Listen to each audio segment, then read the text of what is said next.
আসন্ন নির্বাচনকে কেন্দ্র করে রাজনৈতিক পারদ ক্রমাগতই ঊর্ধ্বমুখী হচ্ছে রাজ্য জুড়ে। আর এরই মাঝে এসআইআর ঘিরে শুরু হয়েছে রাজনৈতিক উত্তাপ।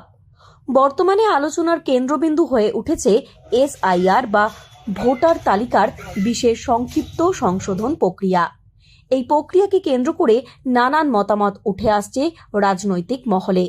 এ বিষয়ে তৃণমূল জেলা সভাপতি রাজীব লোচন সোরেন বলেন, যে নামগুলো বাদ গেছে আমাদের দলের নির্দেশ আছে ট্রাইব্যুনালে যাওয়ার জন্য, এবং সেখানে তাদের অধিকার ফিরিয়ে আনার জন্য দল তাদের পাশে থাকবে। তার জবাব এই 4 তারিখে পাবে।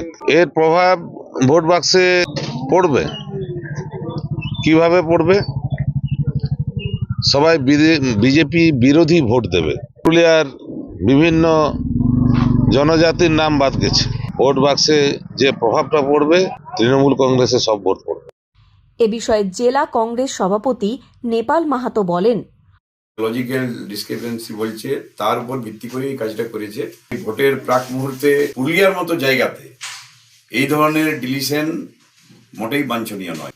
এসআইআর এর নামে সাধারণ মানুষের যে মৌলিক অধিকার, এইটা আমার মনে হয় এসআইআর প্রক্রিয়ার মধ্যে সংবিধানের উপর একটা যে মৌলিক অধিকার, তার উপর হাত দেওয়া হয়েছে।